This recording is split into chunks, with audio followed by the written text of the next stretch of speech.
Naushad সিদ্দিকীকে hearing notice, ভাঙড়ের বিধায়ক Naushad সিদ্দিকীকে SIR শুনানিতে ডাক। 27শে জানুয়ারি হিয়ারিং এর ডাক নওশাদ সিদ্দিকীকে। সোশ্যাল মিডিয়ায় জানালেন নওশাদ সিদ্দিকী।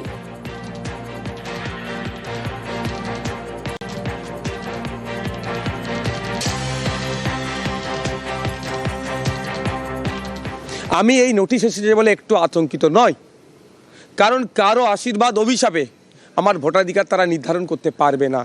আর্টিকেল 326 আমার রাইট দিয়েছে, আমার অধিকার দিয়েছে, আমার ভোটাধিকার সুরক্ষিত থাকবে। ফর্ম 7 জমা ঘিরে দুর্গাপুরে তুমুল উত্তেজনা। ফর্ম 7 জমা দিতে গেলে বিজেপি কর্মীদের মারধরের অভিযোগ অস্বীকার তৃণমূলের। প্রতিবাদে বিজেপি বিধায়কের নেতৃত্বে অবরোধ তুলতে গেলে পুলিশ বিজেপি ধস্তাধস্তি।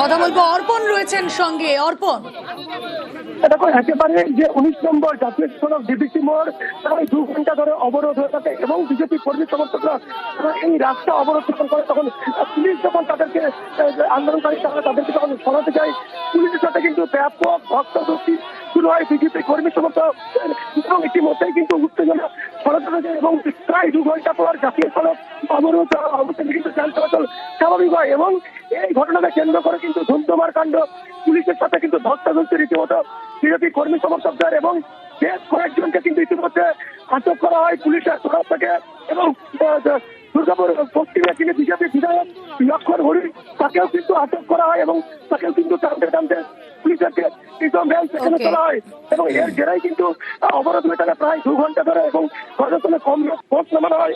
ধীরে ধীরে পরিস্থিতি স্বাভাবিক হতে থাকে। ওকে।